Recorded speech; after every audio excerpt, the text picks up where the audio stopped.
નમસ્કાર મિત્રો, આજે આપણે ગુજરાત સિવિલ સર્વિસ રૂલ્સ પેન્શનના રૂલ્સ 2002 એટલે કે ગુજરાત મુલ્કી સેવા પેન્શન નિયમો 2002 જોઈશું.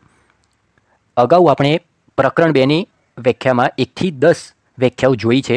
આજે આપણે 11 થી 20 વ્યાખ્યાઓ જોઈશું. તો પહેલી વ્યાખ્યા છે 11 નંબરની વર્ગ 4ની સેવાઓ.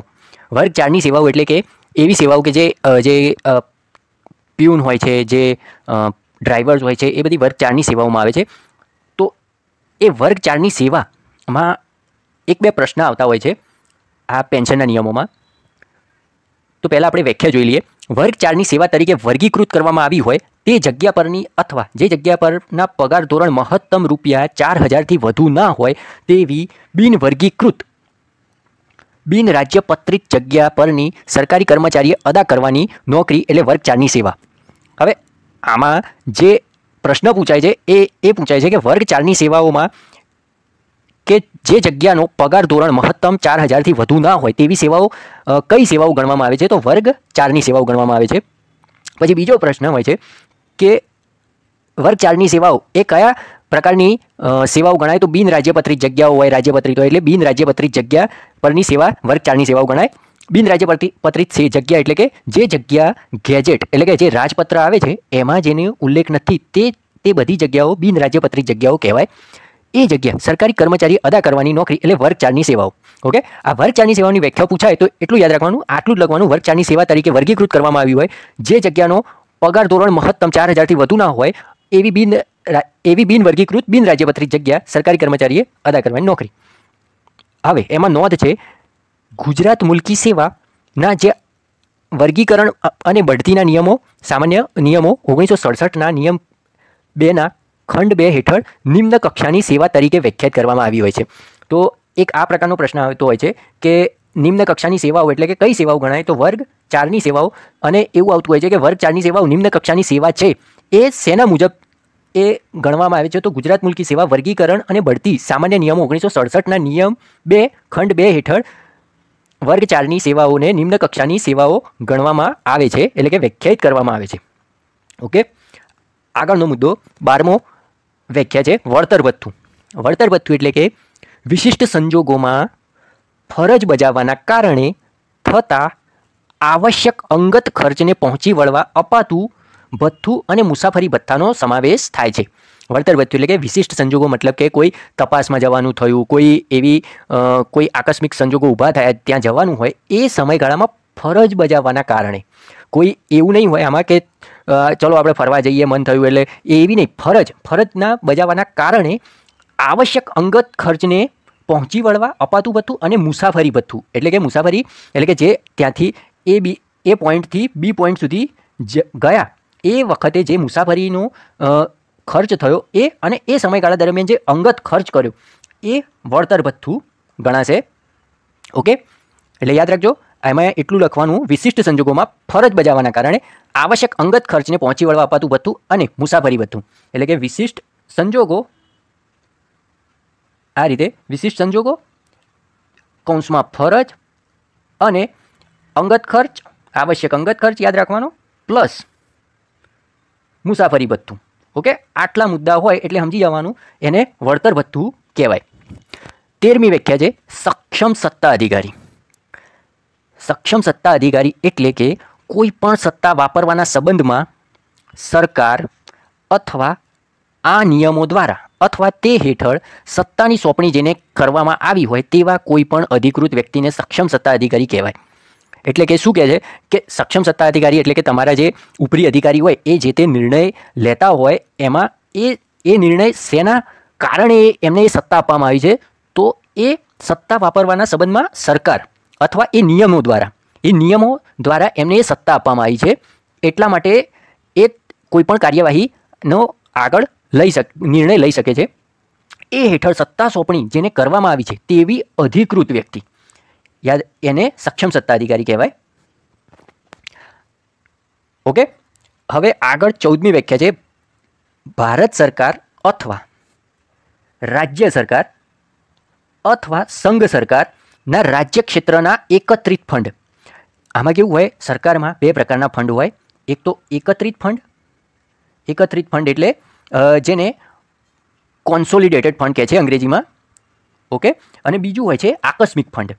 આ બંને પ્રકારના ફંડ હોય. એકત્રિત ફંડ એટલે કે જે પગાર એ બધું થતું હોય એ એકત્રિત ફંડ. આકસ્મિક ફંડ એટલે કોઈ એવી કોઈ ઘટના ઘટી જાય, જેમ કે ભૂકંપ, પૂર, પછી કોઈ એવું આકસ્મિક હુમલો થયો હોય, એ સમયગાળા દરમિયાન જે ફંડ હોય એમાંથી જે ખર્ચો કરવાનું એક પ્રોવિઝન હોય છે એ આકસ્મિક ફંડ કહેવાય. એ એકત્રિત મેક્સિમમ જે હોય છે સરકારના ખર્ચાઓ એકત્રિત ફંડમાં થાય. આકસ્મિક ખર્ચે આકસ્મિક ખર્ચને પહોંચી વળવા જ આકસ્મિક ફંડનો ઉપયોગ કરવામાં આવે છે, જેને કન્ટિન્જન્સી ફંડ કહેવાય છે. હવે આ સમજો વ્યાખ્યા કે ભારત સરકારે મેળવેલ સઘળું મહેસૂલ એટલે કે જે મહેસૂલ ભેગું થયું.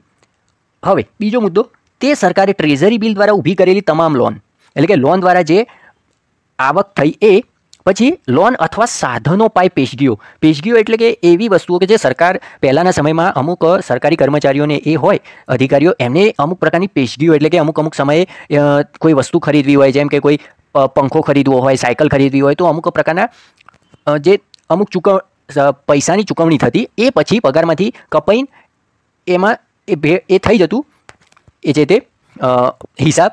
પણ એ રીતે જે પેશગીઓ દ્વારા એ દ્વારા ઊભી કરેલી લોન અને એની પરત ચૂકવણી રૂપે મળતા તમામ નાણાંથી એકત્રિત સ્વરૂપે રચાતું ફંડ એટલે કે એકત્રિત ફંડ. આ કોનું એકત્રિત ફંડ થયું? ભારત સરકારનું. ભારત સરકારના એકત્રિત ફંડ તરીકે ઓળખાશે. હવે આવશે રાજ્ય સરકારનું એકત્રિત ફંડ. એ આગળનો પોઈન્ટ છે. તો રાજ્ય સરકારે અથવા સંઘ સરકારે રાજ્ય ક્ષેત્રની સરકારે મેળવેલું સઘળું મહેસૂલ, આ આગળની જે વ્યાખ્યા છે એ મુજબ જ છે બધું.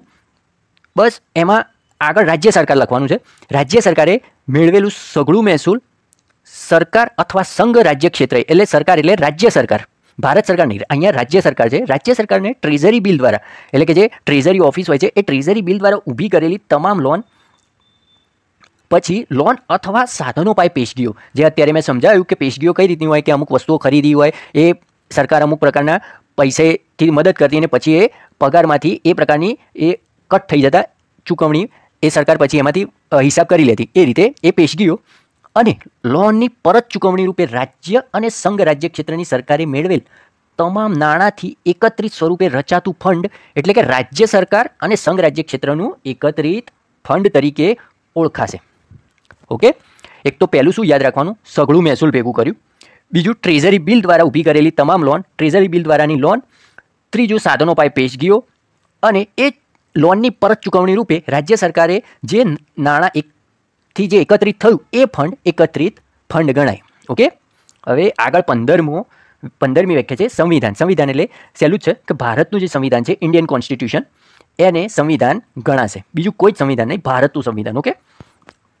આગળનો મુદ્દો છે 16મો. આ મુદ્દો ધ્યાન રાખજો કે વાહન ભથ્થું. વાહન ભથ્થું એટલે કે મર્યાદિત વિસ્તારમાં અસાધારણ પ્રમાણમાં થતા પ્રવાસનો સમાવેશ થયેલ હોય તેવી ફરજોના પાલનમાં પ્રવાસ પાછળ થતા સંભવિત ખર્ચને ખાસ અનુલક્ષીને જેનો પગાર નિયત કરવામાં આવ્યો ન હોય તેવા સરકારી કર્મચારીને મંજૂર કરવામાં આવતું ભથ્થું. એટલે કે શું કહે છે વાહન ભથ્થામાં કે મર્યાદિત વિસ્તાર એટલે કે ધારો કે કોઈ એક સરકારી કર્મચારીને અરવલ્લી જિલ્લામાં તપાસ હેઠળ એટલે એ જિલ્લાના એ ધારો કે કોઈ મામલતદાર હોય, પુરવઠા અધિકારી હોય કે ગમે તે હોય, એને એ જિલ્લામાં મૂક્યા. હવે એ જિલ્લામાં જે અમુક તપાસ કરવાની હોય, જેમ કે કોઈ માનો કે કોઈ રાશન કાર્ડ હોય કે કોઈ બીજી કોઈ દુકાનમાં એમઆરપીથી વધારે પૈસા લેતું હોય અથવા કોઈ બીજી કોઈ પણ પ્રકારની, તો એ પોઈન્ટથી બી પોઈન્ટ પર જવા માટે અસાધારણ પ્રમાણમાં પ્રવાસ કરવા પડતા હોય કે અહીંયાથી અહીંયા, અહીંયાથી અહીંયા, એથી બી, એથી સી, એથી ડી, એ રીતે પ્રવાસનો સમાવેશ થતો હોય. એવી ફરજ એ શેના ભાગરૂપે છે? ફરજના ભાગરૂપે.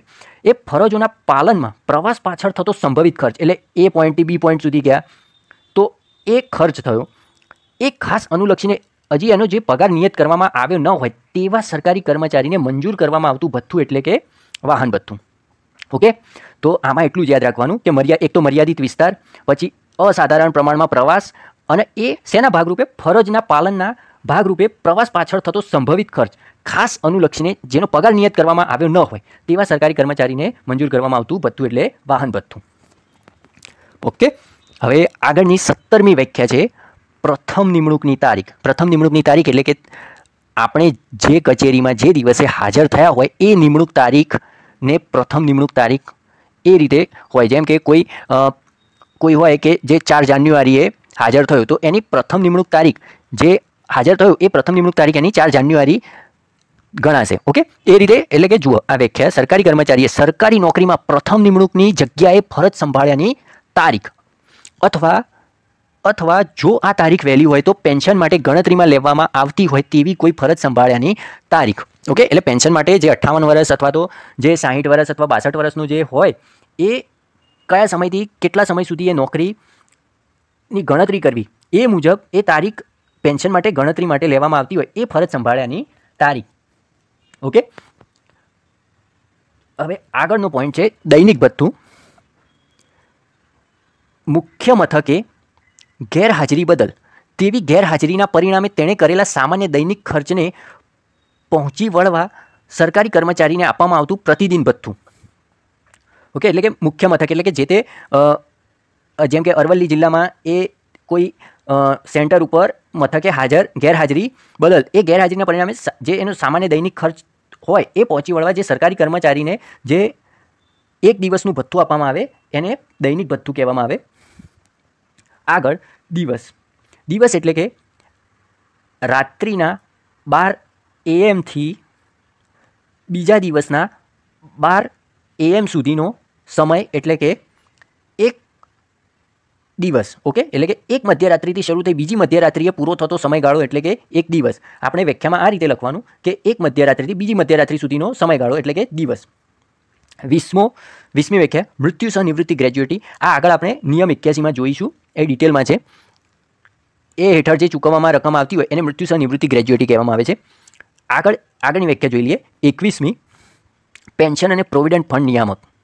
આ જે પેન્શન અને પ્રોવિડન્ટ ફંડ નિયામકની કચેરી છે એ મુજબ, એટલે કે આ જસ્ટ તમને કહું છું કે પેન્શન અને પ્રોવિડન્ટ ફંડ નિયામક અથવા તેઓની વતી ફરજો અને કાર્યો બજાવવા માટે સમયોચિત અધિકૃત કરવામાં આવેલ અન્ય અધિકારી જેમાં વર્ગ 4ના કર્મચારીઓ અંગે નિવૃત્તિના લાભો મંજૂર કરનાર જિલ્લા સહાયક નિરીક્ષકનો સમાવેશ થાય છે. ઓકે, આગળની વ્યાખ્યા છે 22મી પેન્શન માટે ચૂકવણી અધિકારી.